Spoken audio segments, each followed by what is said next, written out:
everyone. Welcome to the call again. So glad you could join us for the Grief Healing Telesummit. Top experts share their best holistic healing methods to transform grief into healing and living again.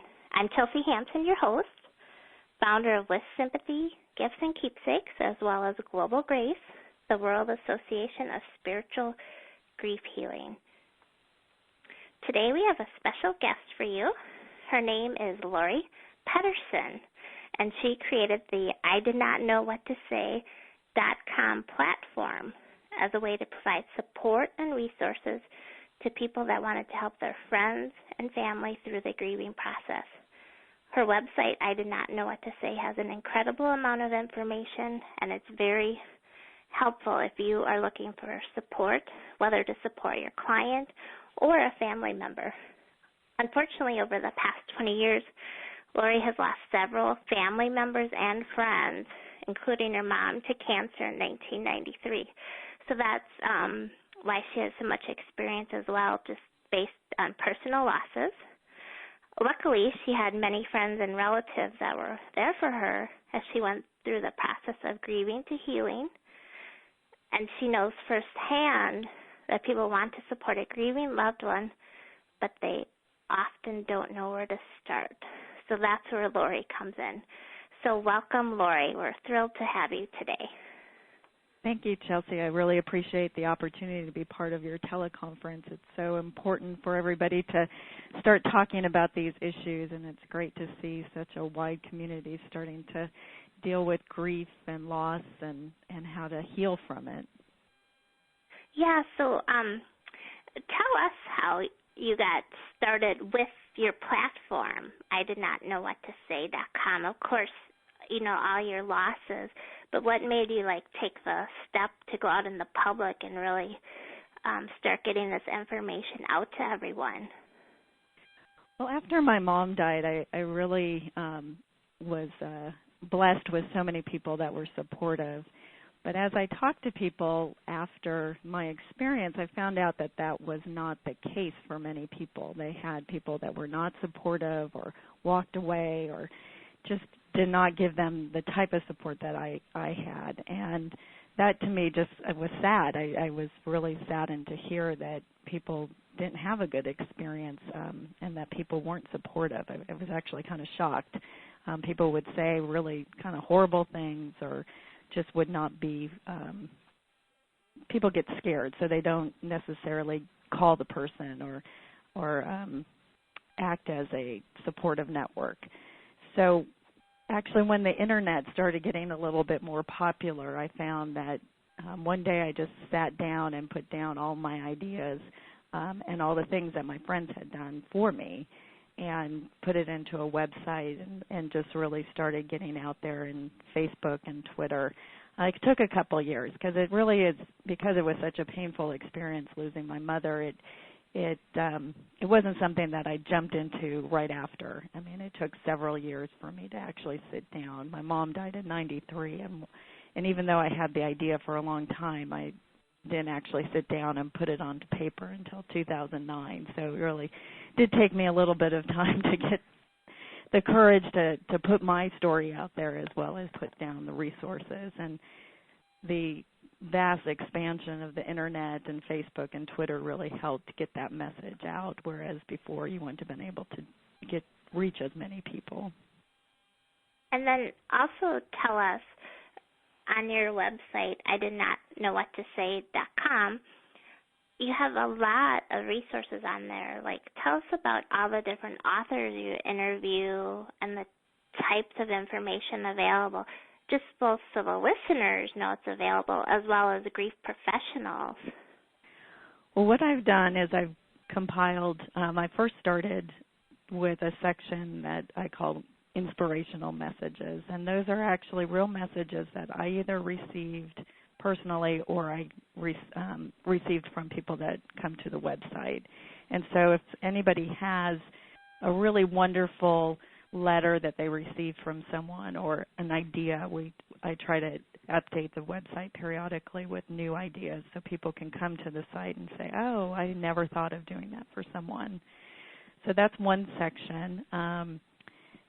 Then I also have a list of grief support groups, and that's something that I list for people for free. So if someone has a nonprofit or a church organization or any type of organization that helps individuals that are going through all different types of grief, there is a section that I do list all grief groups. So anybody that has that information, I'd welcome them to submit that. And then I also have a section that has sympathy gifts. So if someone wants to buy a sympathy gift, and we have Chelsea's gift items on there as well. And I do have a blog, so we do periodically post different stories on there. And one of the things I do on the blog is what I call is a virtual book tour. And so I've talked to different authors that have written either about their personal story about grief, or just if someone is in the grief counseling, and how they practice. The virtual book tour really focuses on healing and how people went through the grief process and healed through it. And so I've interviewed a number of different authors, people that have lost their husbands, their children, had miscarriages. So I have a wide variety. So any of the listeners have written a book, we'd love to talk to you about being part of that virtual book tour as well.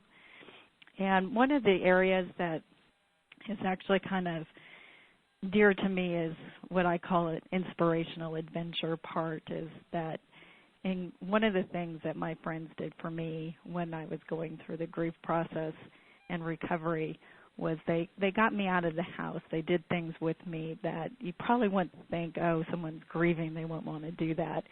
But one of the things my best friends did for me after my mom passed away was take me to Disneyland. And it was such a wonderful experience. And you would never think, oh, my gosh, this person just lost their mother. Why would they want to go to Disneyland? But first, it was a place that I always went with my mom. We lived in California, so we always went there, and my mom loved Disneyland. So it was a way for me to connect. I always say it's great to go someplace where you can scream and no one hears you. So being on a roller coaster is always kind of great for that.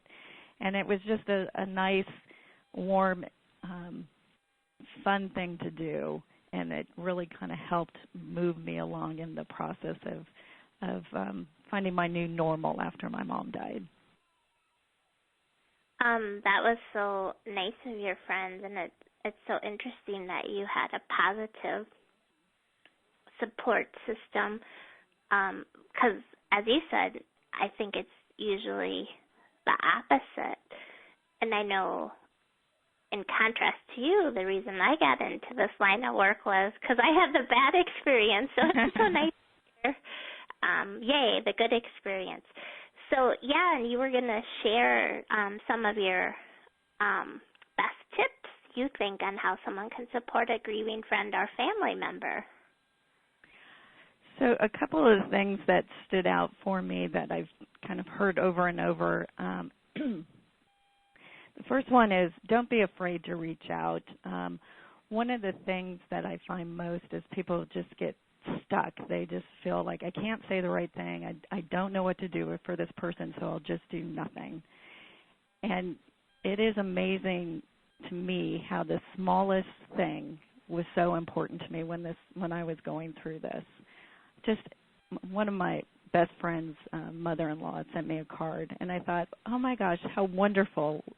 Someone who barely knew me just wrote me a little short note that says, I'm thinking about you. You're in my heart. And I thought, that was the kindest thing, just because she barely knew me. And the smallest thing can be just so important, and not running away. I mean, I hear so many times people say, oh, well, I didn't know what to say, so I did nothing, and I haven't talked to that person in 20 years now. And I have a friend that did that to me. I have a friend that was in a situation that he promised me he would be there for me when my mom died. He'd known me since we were kids, and when it happened, he was just like, I can't be there for you. And haven't spoken to him since, which is sad. It was a close friend. So I know those things happen, and you lose touch with people. And so that my biggest thing is don't be afraid of saying the wrong thing or doing the wrong thing. Start out small.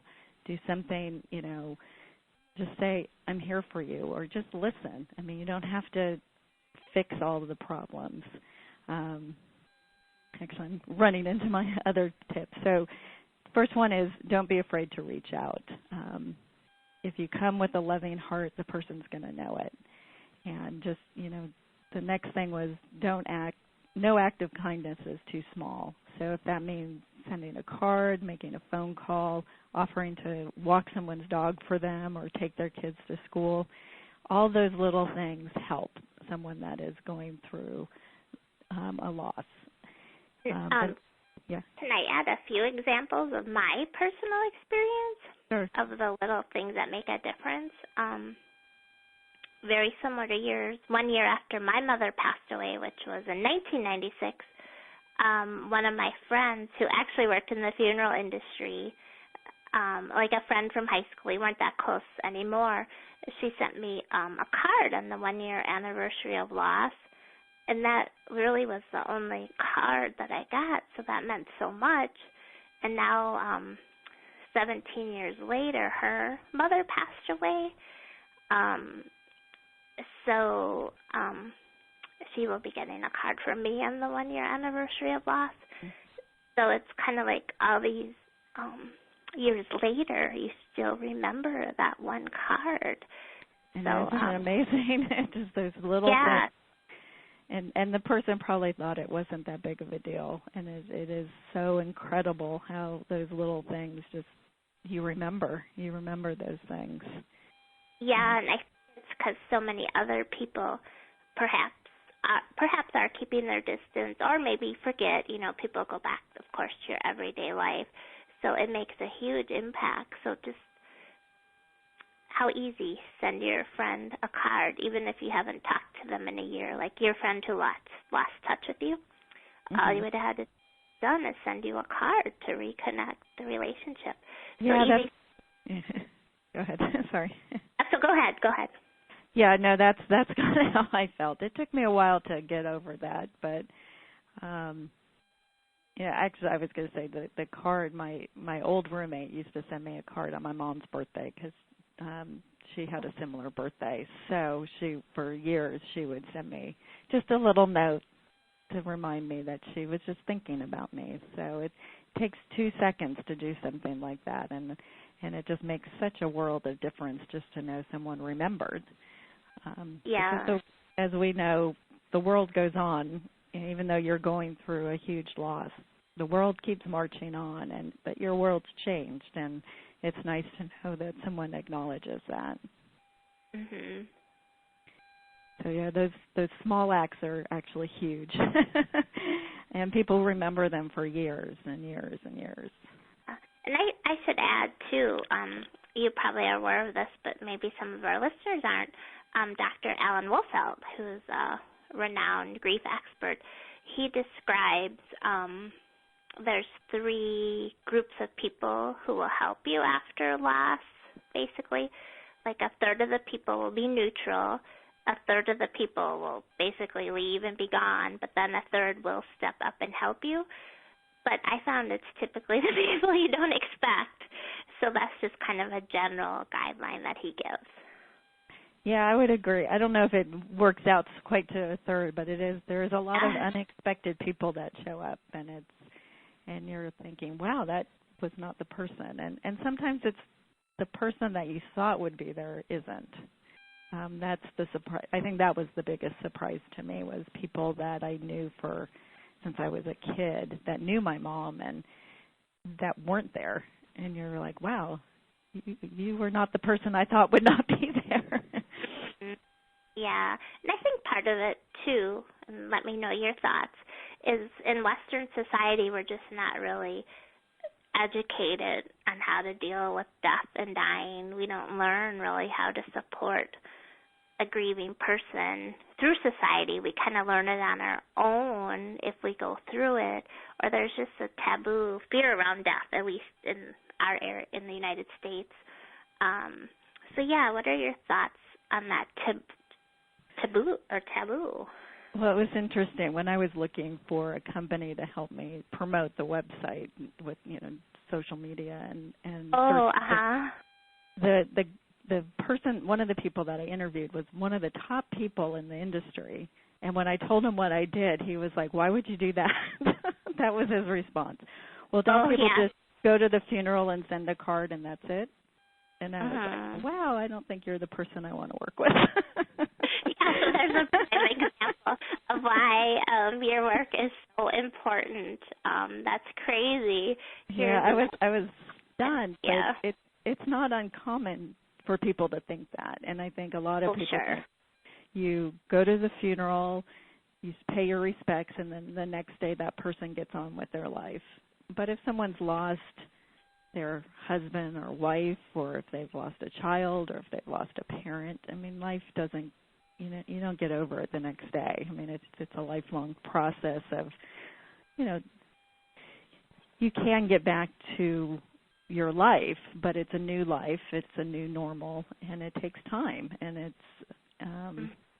I was stunned when this person said that. But it is how a lot of people react to it. It's almost like when there's a death that they think they're going to catch it or something. That if I talk to you about death, then something bad's going to happen to me. Or yeah, and I've seen it firsthand with people who've lost children. Other parents just are almost they're almost afraid of the family.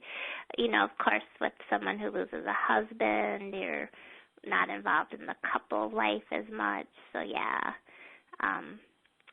very sad. So it's great that we're trying to get more education out so people get the correct support, can build a supportive network. So let me not interrupt, and you want to give us your next thought. The next one is this trying to listen and not feeling the need to fix things. So a lot of times when we listen to someone that's especially going through a really hard time, I think the natural tendency, especially for Americans, is to want to fix it. Okay, you have this problem, so I have to help you fix it. But grief is a natural process, and I find that more importantly, just listening and letting the person talk about their stories, about the person, their memories, talking about how they're feeling, and just letting those emotions flow rather than, okay, here's your action plan, you got to get over it now. So I think one of the most important things you can do for someone, especially in the early stages of grief, is to just listen. Just let that person talk. Don't feel like you have to fix their world. They're going to have to slowly, one day at a time, just find out, what their new normal is going to be. And they're going to have to fix it for themselves. It's not something for you to fix. It's something that they're going to have to go through the process and find out. If someone's lost their husband, they're going to have to go through many, many steps of, their life has changed drastically. And just allow them to talk about it. What do you think about, like in a situation where it's been 6 months and the person passed away, and they have friends, family saying, move on, you should be over it by now. I think it's hard for the bereaved person sometimes to explain, no, that's not the situation. Here's what's going on. Do you have any thoughts on how the bereaved person can explain their need clearly to their friends and family around them, to listen to them, to not push them, like you're saying, not fix it? Like, how can the bereaved person educate their family and friends to help them? I think that's probably one of the hardest things because, your family doesn't want to see you in pain. And so they're going to try to push for you to not show your pain. And I think you have to be somewhat assertive in saying, these are the things that I need to do for myself now. And that 6 months is not very long. Right.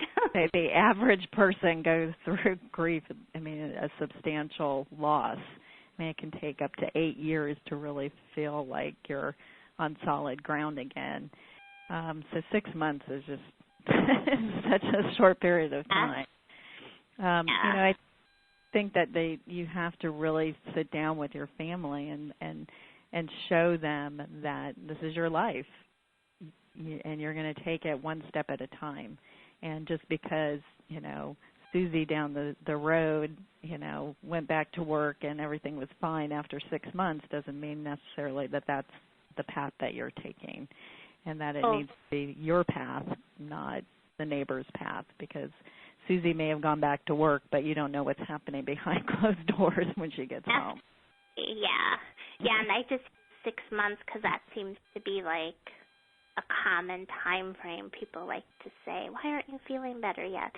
And I was just at a Joyful Grieving workshop, I guess in the last month, and one of the participants on the same topic had said, she has her grief burst. She'll start crying, when you hear a song, a TV show, a flower, how anything can make you cry.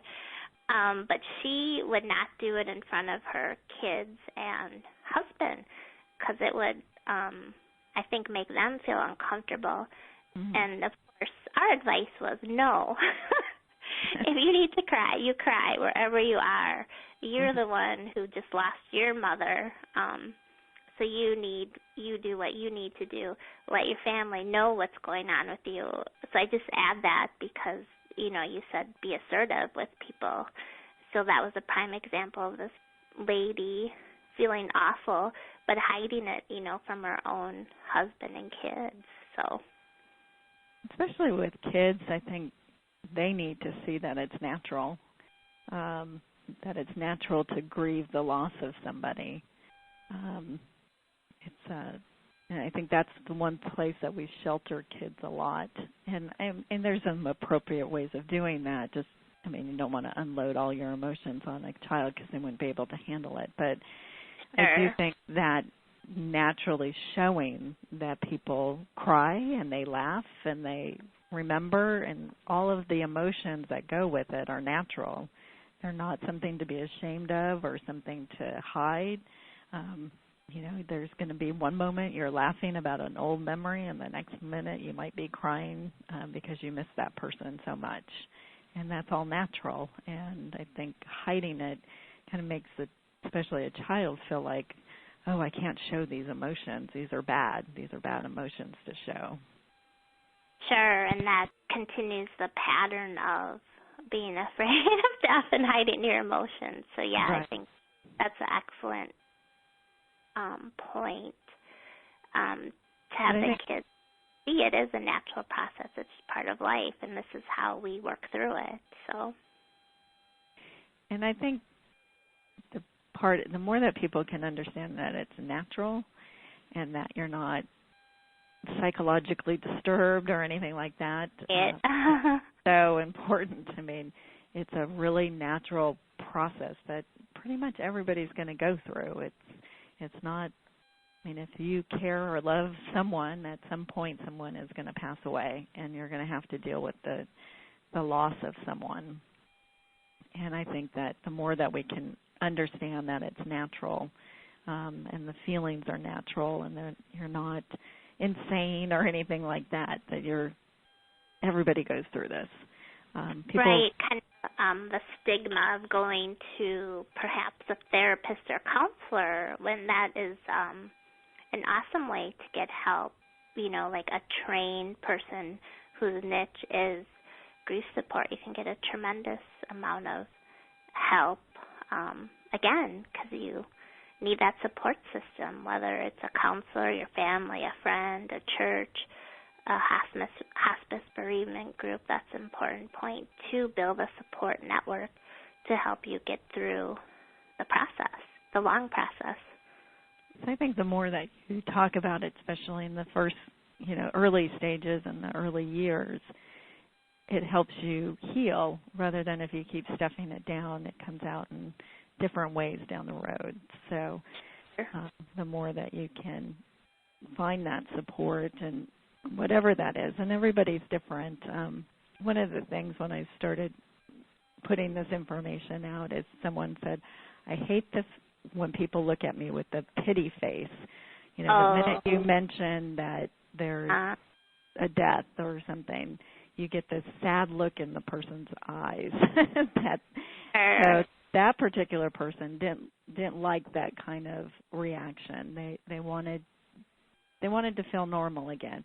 And so it's kind of a balance of finding out what that person needs. And listening, I think, is one of the most important ways, because, someone may not want to talk about it every single day, but when they are ready to talk about it, it's nice to know that there's someone there to listen.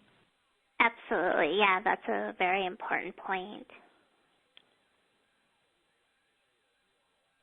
And so, one of the next things I had was what not to say, and we touched on a couple of them.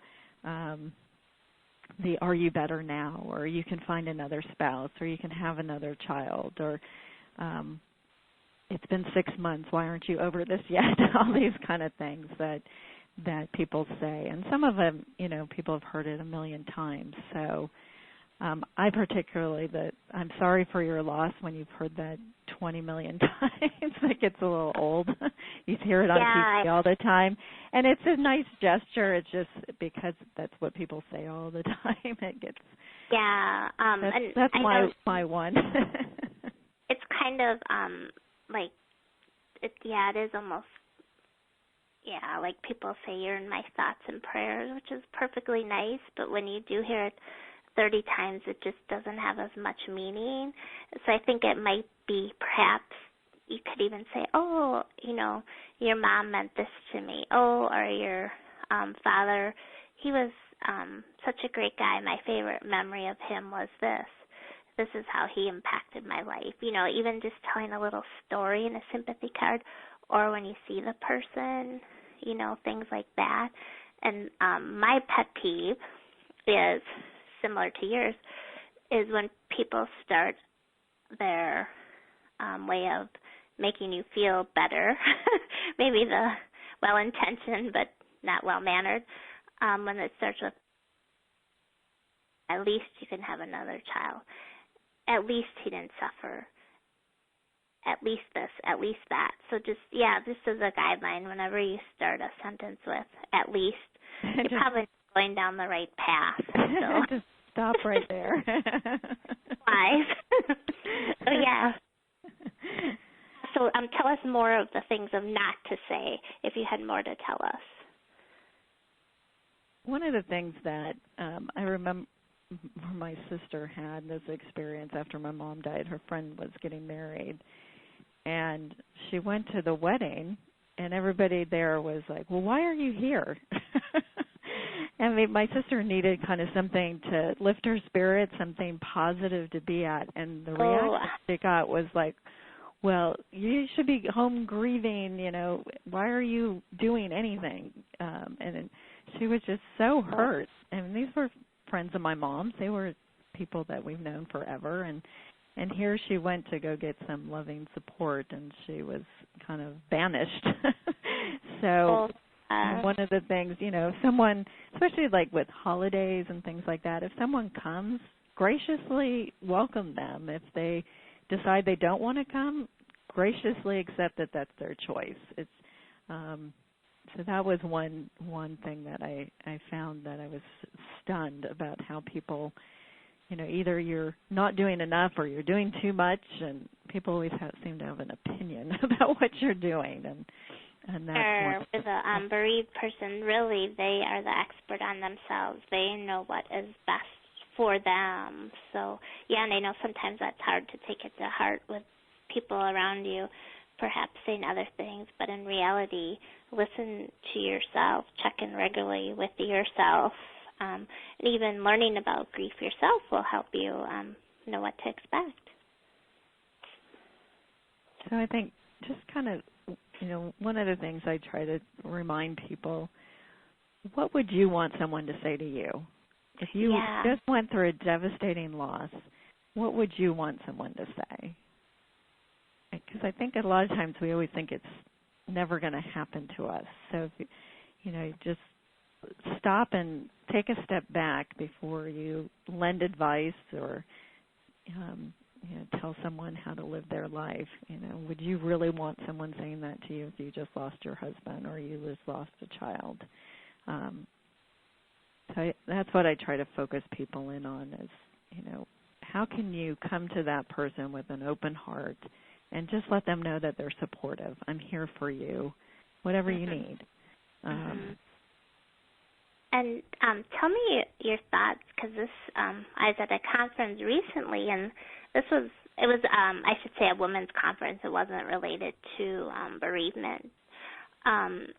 And one of the big questions that came up with, which people sincerely did not know what to do and were sincerely asking for help, is what to do when a bereaved person returns to work. Like, what are some thoughts you have on how the workplace could help, whether it's the manager or just the coworker? Because people really wanted to know, and many people in the audience were like, oh, I don't think I did the right thing. Oh, I think I said the wrong thing. So, yeah, I'd be curious to hear what you think about that to help our listeners. So that's one area that I'm working on that I know from my own experience. When I came back to work, at the time I worked at a university, and I worked with a lot of students. And when I came back, I was gone for a month. And when I came back to the office, I had cards, and everybody wanted to talk to me, and it was so overwhelming. I just couldn't process it. It was just too much, and they were all good intentioned. I wasn't upset, but it was like I almost wanted to just hide in my office and go cry because it was just so much. It was just too much, and because everybody wanted to give me a hug or say hello, how are you, and it was all so good intention, but it was just so overwhelming. And I think you don't want to do nothing because then the person feels like, wow, no one cares here. So I think it's a balance. Don't all jump in the person's face the minute they walk in the door. I think just kind of gradually checking in and seeing how the person is doing. And I think sometimes it's going to depend on the person too, because some people may want to just dive into work and don't want to talk about it. And some people might need a little bit more gradually moving their way through. I think as a supervisor, probably sitting down with the person and kind of easing them back into workload. Yeah, and the supervisor can help share the workload. Yeah. Also, and you have to watch that because you don't want the other employees saying, oh, well, now I'm going to have to carry this person's load for them, and that can breed resentment in the workplace. But at least in the beginning, until you figure out kind of where that person is. Yeah, as they get back up to speed, cut them a little slack for a little while, Right. And just, don't, the minute they walk in the door, if they've, lost their child, you don't want to say, okay, here's the 50 things that you didn't do while you were gone. You want to just, I would think as a supervisor, you'd want to sit down with the person, check in and see kind of how they are, talk about the workload, and just ease them back into the process. And then as staff members, maybe don't overwhelm them the minute they get back. But, check in, maybe make a lunch date with the person, or can we get coffee, and just see how the person's doing. Because, again, some of it is just so specific to the person. Some people may not want to talk about it with their colleagues. Right. Yeah, you're absolutely right. Because maybe they're not, not everybody has a warm, friendly work environment. So maybe they don't want to speak to colleagues about it. Maybe they just want to go into work, get their work done, and leave. But some people may have a more supportive work environment, and that, it may be appropriate, set up some away time, because, that person's not going to want to sit in the staff meeting and say, well, I feel this way about this. I mean, give it a more personal approach, take them out for coffee, take them out for lunch, and check in with them periodically. And again, know that it's not going to be something that they get over in a day. Maybe they were gone for a couple of weeks, but this is going to be a lifetime process for them. So let them talk about how they feel about being back at work and allow them the space they need, but also let them know that you're being supportive. So it's kind of a balancing act. But again, it's going to be back to how that person is, and again, the environment that was before. If it wasn't a supportive environment before, it doesn't necessarily mean it's going to be a supportive environment the next day. Yeah. And two, I think if it is an environment that's more sterile, let's say, that's not the correct word, but yeah, I think even if you can just acknowledge the loss, have everyone sign a card, put it on the person's desk. As you said earlier, don't avoid the grieving person. Acknowledge them, because I unfortunately, I think some people in their work environment, the loss might just not even be acknowledged because people are afraid or don't know what to say. And one thing we haven't touched on, I would suggest not sharing similar experiences. And what I mean is just don't say, I know just how you feel, because as you keep pointing out, everyone's experience is different. It is a balancing act, and you really don't know exactly how someone else feels. So. Right, and it also doesn't give them the opportunity to talk about their loss. I mean, somehow it ends up being about the other person. So, yeah.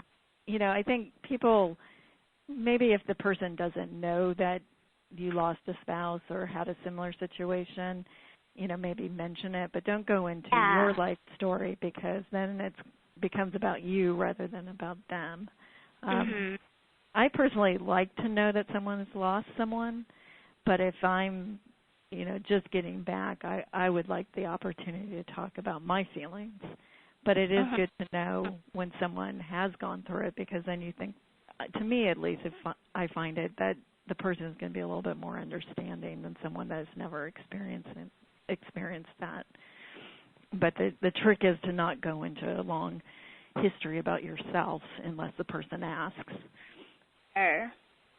And then perhaps later you might know that person could be a potential sounding board, or maybe they would be more available to you later because they have had a loss as well. Right. And I should also mention, to give you a little break from talking, on your website, I did not know what to say.com, you also had a little gift that people can go to your website and get. Well, can you tell us a little bit about that, or how they get that? Yeah, on the website, and it's ididnotknowwhattosay.com.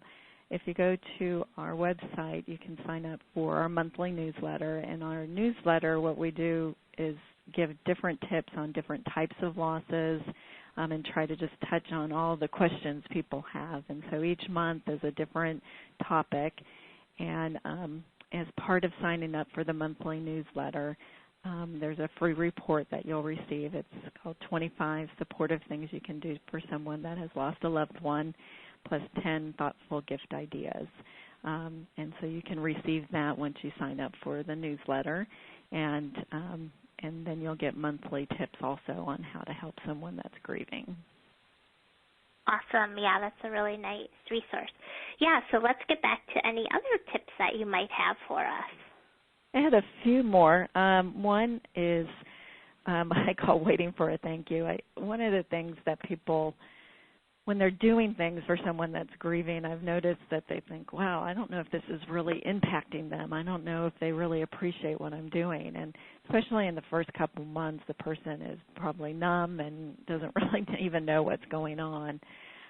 But I would encourage people to keep doing those things, because even though your friend may not be saying thank you all the time for everything that you're doing, they really do appreciate it. And down the road, it's going to be such a significant impact in their life.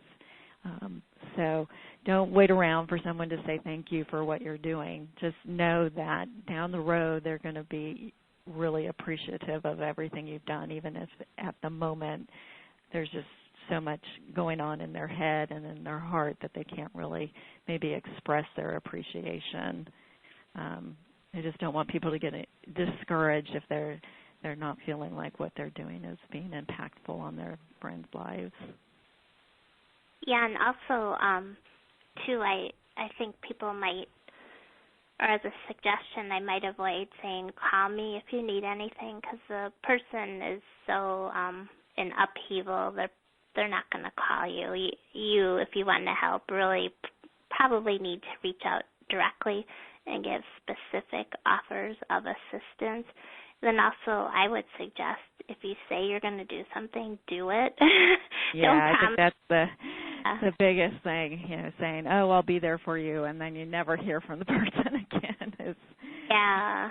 So, I mean, it's just common sense stuff, but sometimes it does get lost in this whole grief process because it is, we're just not used to it. So, tell us more. Well, I think that's such an important point. I think most people would rather you say nothing or don't promise to show up if you're really not going to, because it's actually pretty hurtful because you think you can depend on someone and then you find out you can't. And it's almost better to say that you're not going to be there for someone than to make that promise. Sure.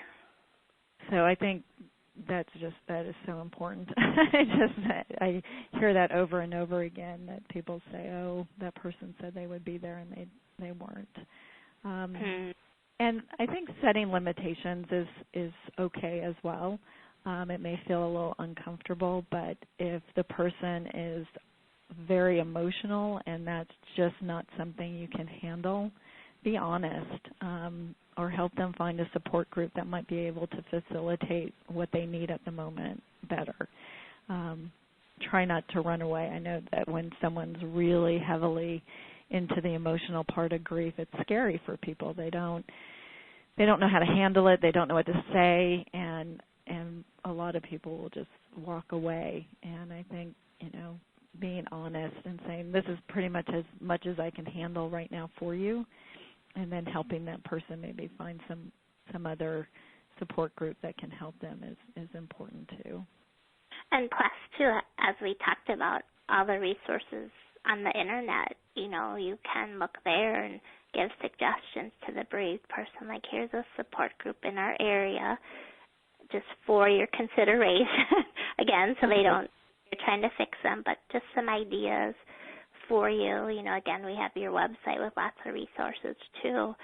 So help is so much more prevalent now, or easier to find, I think. So yeah, a lot more easy to find, and there's a lot of things you can either do online or in person, and there's churches have groups, and then there's groups that are not associated with churches, and there's just so much out there now. And one of the things also, maybe be patient. I know when my mom was diagnosed with cancer, and then also after she passed away, everybody gives you 1,000 books and 1,000 resources, and it's so much to process. You're like, oh my goodness, I don't know what to do with all this information. And just allow them to find the space. They may not want to jump into a support group the day after someone died. Someone may, but someone may not. So just allow, maybe offer the suggestion, and then allow them the space to make their own choice.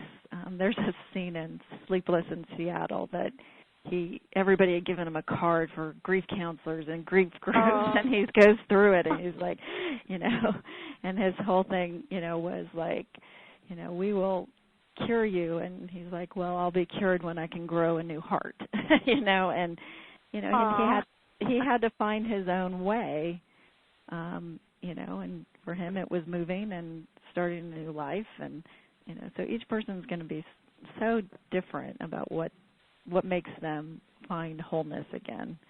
There's no cookie cutter. Everybody has their own way of working through this.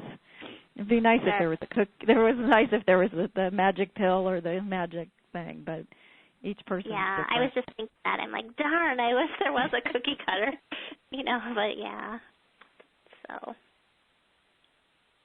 So be patient, and try not to overwhelm the person and expect that they're going to be cured the next day. It's going to take time, but have faith that they're going to get through it. I think that's what people need to know, is that it's going to take time, and you're going to have ups and downs. It's going to be like a roller coaster at times, and years will go by. You think you're perfectly fine, and then something will hit you, and you'll be emotional about it. But each little step forward will help that person find a new normal and find a new way of living with that loss. You don't always feel like you get over it. It's just a new way of living with the loss of that person. And that's a great way to describe it, because, you don't really ever get over the loss. It is a new way of living with loss. So I love the way you explain that. And I love the way that you keep bringing us back to balance, because everyone is different. So that is so important there as well. One of the things my mentor and spiritual person that I worked with for many years did for me afterwards is we talked. He just sat with me after my mom died, and we talked a lot about. His comment was, "Don't jump in the grave with her," and that's I think the hardest thing is to find life again after someone significant that you've lost someone significant, and our normal reaction is to shut down and not let life in. And that's one thing that he really helped me with, was just to understand that she may be gone, but my life still goes on, and I have to find a way to keep moving forward. And that's what she would have wanted for me, that I need to still grieve the loss of her, but I still need to be open to life and not jump in the grave with her. Mm-hmm. Yeah, and that's such a hard way to. It's a hard way to hear it, but that really gets the point home. And sometimes you just do want to hold on to that grief to stay close to the person, but we know that just simply doesn't work. It's just sometimes I think you want to do that, but your loved one does want you to go on and have a good life and live a great legacy and remembrance of them as well. And, of course, they want you to be super happy. Unfortunately, we do all have to grieve and mourn. And then as we heal, we can open up to life again. Because, in the beginning of the call, you mentioned your mom died in 1993. You didn't start this until 2009. So you healed. But then look at all the great things you've gone on to do, correct? As so many other people do. Right. Yeah, I think there's just a lot you can offer after going through something significant like that. I think there's a lot you can offer other people after you've gone through your own healing process. Right. It's an ongoing process. I think that's the one thing people just need to remember is, you get to the point that you get back in your routines or you have your new normal, but it's still part of you. It'll always be a part of you, but it doesn't have to define you. Yeah, that's excellent information as well, or a reminder. Don't let it define you. So you're really bringing out a lot of wonderful points for the listeners. And we're getting close to the end of our time, so could we wrap up with the additional points you wanted to share with us? The one thing I just wanted to mention was one of the things that we do on the site is share different stories and resources. So I just wanted to invite everybody, if they do have a resource or if they did have a letter or anything like that, that they'd like to share. I know some of those are real personal, so they may not want to share it, but even excerpts of it that they'd like to share, we'd love to include that, because I even find myself going to the website when someone's passed away, and I'm like, okay, what do I want to say to this person, and get tidbits, So if anybody has a resource that they'd like to share, we'd love to hear from them. And, like I said in the beginning, one of my biggest goals is just that people have a positive experience, and that if their friends and family want to get ideas, that we're there for them to help them, encourage them to create a positive and supportive environment for people. And that's really what our goal is that I really want people to have the type of experience that I have, because it actually kind of breaks my heart when I hear stories like yours, Chelsea, that you didn't have a positive experience. And people should.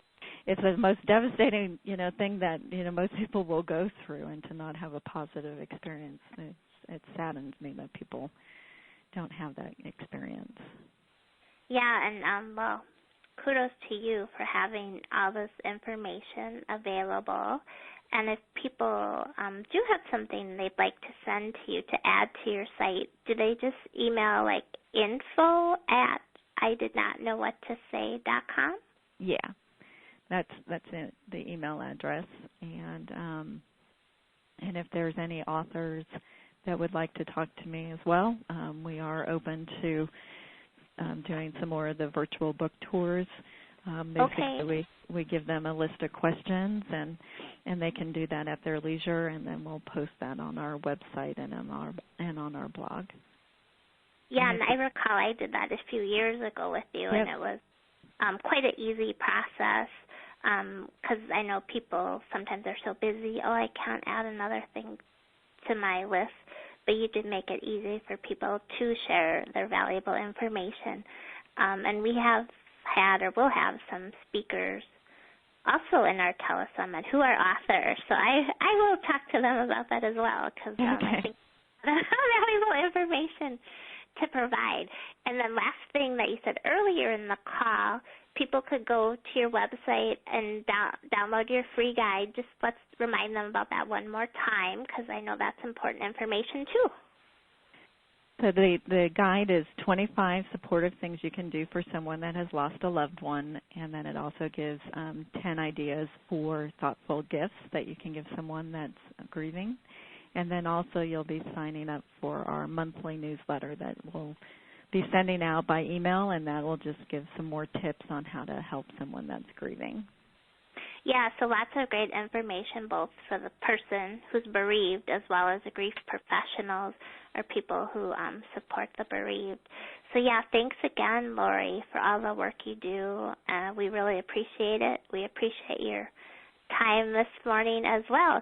And let me ask you one last question, and we will close our session. If you could just get one message out to the world about grief, death, loss, dying, what is that one message you would want on the national stage? I think you've kind of alluded to it already. There's so many, but one of the biggest things is that grief is normal, and that we should all embrace someone that's going through that. It's one of the hardest things that any of us have to go through, and I think that the more someone feels supported and loved through that process, it helps them heal much faster than having to stuff down those emotions and pretend like everything's okay.